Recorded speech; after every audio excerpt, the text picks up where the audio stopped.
ایک اقدام ہے، ہم نے پارلیمنٹ سے نہیں پوچھا. آج کم از کم یہاں ایک قرارداد آنی چاہیے. جناب اسپیکر، اگر ہمارے اندر ضمیر ہے، میں حکومت سے بھی کہنا ذات ہیں، اور اگر اس قسم کے فورم پر ہمارا ملک بیٹھتا ہے، اگر یہ دلیل ہے آپ کی، تو پھر آپ مجھے بتائیں کہ 1948 سے لے کر آج تک آپ کے پاسپورٹ پر کیوں لکھا ہوا ہے کہ سارے ویزے لگ سکتے ہیں سوائے اسرائیل کے؟ اگر بیٹھنا کسی جگہ پر، کسی فورم پر، وہ دلیل ہے، لیکن آج وہ غزہ کے معاملے میں صرف فریق ہی نہیں، قاتل ہے، اور عالمی عدالت انصاف نے اس کو مجرم قرار دیا ہے اور یہ حکم دیا کہ جہاں سے وہ گزرے کسی بھی ملک میں اس کو گرفتار کیا جا سکتا ہے. مگر امریکہ میں بھی اس کو پروٹوکول دیا جا رہا ہے، ٹرمپ بھی اس کو پروٹوکول دے رہا ہے، اور ایک قاتل، ایک فریق. اسپیکر، ہندوستان اور ہم ایک ہی دن میں آزاد ہوئے. 15 اگست 1947 کو لارڈ ماؤنٹ بیٹن نے انڈیا کے گورنر جنرل کا حلف اٹھایا اور کراچی میں قائد اعظم محمد علی جناح نے حلف اٹھایا. ایک ہی دن ہم آزاد ہوئے. آج وہ دنیا کی سپر طاقت بننے کے خواب دیکھ رہا ہے اور ہم دیوالیہ پن سے بچنے کے لیے بھیک مانگ رہے ہیں کہ ڈیفالٹ نہ ہو جائیں ہم لوگ. یہ کس کے ہاتھوں، کون ذمہ دار ہے اس کا؟ گھومتے پھرتے پھر آئے گی بات سیاستدان ذمہ دار ہے، حکومت ناکام ہے. دیوار کے پیچھے جو قوتیں ہمیں کنٹرول، فیصلے تو وہ کریں اور منہ ہمارا کالا کریں، عوام ہمیں گالیاں دے، ذمہ دار ہمیں ٹھہرائیں. یہ کون سی سیاست ہے؟ ہم کہاں اس ملک کو لے آئے ہیں کہ آج آپ کا ایک ایک بچہ 25 کروڑ خوش ہوتے ہیں. آئی ایم ایف نے نیا قسط جاری کر دیا. نیا قسط 1,00,000 کا 1 ارب 1.5 ارب کا ہوتا ہے، لیکن آپ کو قرضے کتنے دینے ہیں؟ اپنی پیداوار کدھر ہے ہماری؟ اپنی صلاحیت کدھر ہے ہماری؟ ہم شکار ہوتی ہیں تو پھر وہ گرتی ہیں، وہ ترقی نہیں کر سکتی. پھر ذرا حساب لگائیں. جس ہندو کو ہم سارے القاب دیتے ہیں، سارے برے القاب ان کے، سارے اچھے القاب ہمارے، ذرا اس کا بھی تجزیہ کر لیں، اپنا بھی تجزیہ کر لیں. گھر میں بیٹھے ہوئے ہیں ہم لوگ، ہم آواز سے بات کر رہے ہیں، کیوں ایک دوسرے سے بات چھپا رہے ہیں؟ یہ ساری وہ چیزیں ہیں. ہم نے آج پاکستان دنیا میں ایک سیکولر سٹیٹ کا روپ دھا چکا ہے. کہاں ہے لا الہ الا اللہ؟ 1973 میں ہمارا آئین بنا، 1973 میں اسلامی نظریاتی کونسل بنے، 1973 سے آج تک اگر کوئی خلاف اسلام قانون موجود ہے تو قرآن و سنت کے مطابق قانون کی سفارشی کی گئی، سفارشات کی رپورٹیں ایوان میں آ گئی، لے کر دی گئی.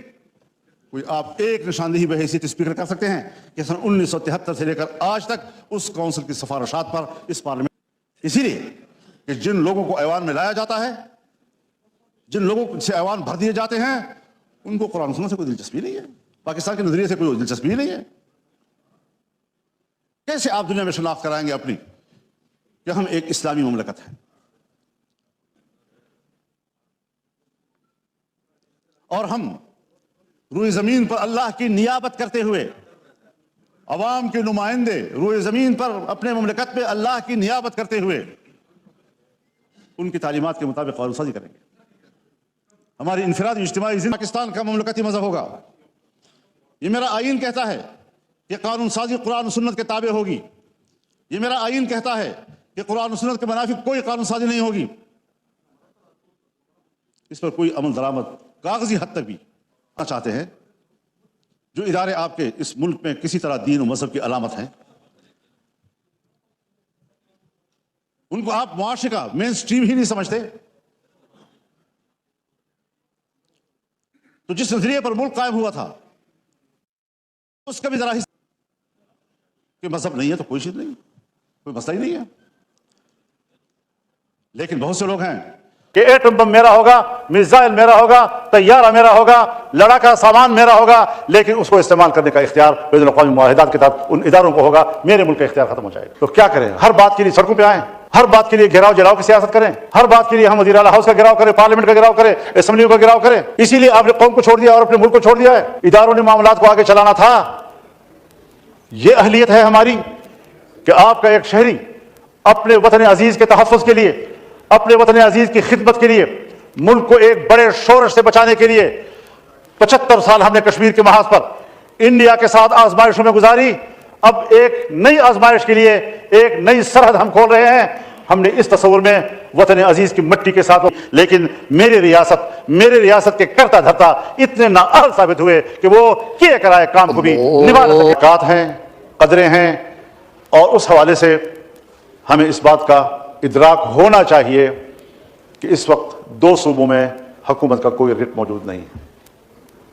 اور اگر میں آج وزیر اعظم سے یہاں ہوتے اور ان کے خدمت میں بصد احترام یہ عرض کرتا کہ قبائلی علاقوں میں کیا ہو رہا ہے. اکرام, آپ نے مولانا فضل الرحمان کی تقریر سنی, کافی جذباتی تقریر تھی. اس کے علاوہ آپ کو یہ بھی پتا حال ہی میں جو مولانا فضل الرحمان کا جو کلپ وائرل ہوا تھا, کافی مولانا فضل الرحمان نے مناسب باتیں کی تھی. مولانا فضل الرحمان نے پوری فوج کو تنقید کا نشانہ بنایا. مولانا فضل الرحمان کا کہنا تھا جو لوگ شہید ہوتے ہیں وہ ہم پر احسان نہیں کرتے, ہمارے ٹیکسوں سے تنخواہ لیتے ہیں. کمال کی بات یہ, مولانا فضل الرحمان ابھی بھی اس بات پر اڑا ہوا ہے. حالانکہ مولانا فضل الرحمان کو اس بات پر معافی مانگ لینی چاہیے کیونکہ غلط بات کی تھی. جو ہمارا ملک قائم ہے, سلامت ہے, سب سے پہلے اللہ تعالیٰ کی وجہ سے, اس کے بعد ہماری بہادر افواج کی وجہ سے. کہ ہر موڑ پر ہماری بہادر افواج نے ثابت کیا ہم ظالم کے آگے نہیں جھکیں گے. آپ کو پتا بلوچستان میں دہشت گردی نے پھر سر اٹھایا, ادھر قربانیاں کون دے رہا ہے, کون شہید ہو رہا ہے؟ ظاہر سی بات ہے ہمارے بہادر جوان شہید ہو رہے ہیں, وہ ملک کی خاطر قربانیاں دے رہے ہیں. بہادر جوان کے ساتھ اس کی پوری فیملی جڑی ہوتی ہے. آپ نے اس کا مذاق نہیں اڑایا, اس کی پوری فیملی کا مذاق اڑایا. اس کی پوری فیملی کو بتایا جو آپ کا بیٹا بھائی شہید ہوا ہے اس نے ہم پر احسان نہیں کیا, ہمارے ٹیکسوں سے تنخواہ لیتا تھا. مانی چاہیے اپنی گندی سیاست کے لیے پوری فوج کو تنقید کا نشانہ بنا. جب یہ بولتے ان کو سمجھ ہی نہیں آتے ہم لوگ کیا بول رہے ہیں. نہیں ہوتا, کسی انسان سے غلطی ہو نہیں سکتی, غلطی انسان سے ہی ہوتی. مولانا فضل الرحمان کو چاہیے اس پر معافی مانگ لے کیونکہ معافی انسان ہی مانگتے, مانگنے سے کسی کی عزت میں کمی نہیں ہوتی. ناظرین اکرام, آپ کیا سمجھتے ہیں؟ اپنی رائے کا اظہار کمنٹ باکس میں لازمی کریں. آپ کی رائے ہمارے لیے بہت اہمیت رکھتی ہے. اگر ویڈیو پسند ہے ویڈیو کو لائک کر دیں, چینل کو سبسکرائب کر لیں, بیل آئیکن کو پریس کر دیں تاکہ اس طرح کی مزید ویڈیو آپ تک پہنچ سکے. آپ کی محبت کا شکر گزار ہوں. ملتے ہیں نیو ویڈیو میں, تب تک ہمیں دیجیے اجازت. اللہ حافظ. پاکستان ہمیشہ زندہ باد.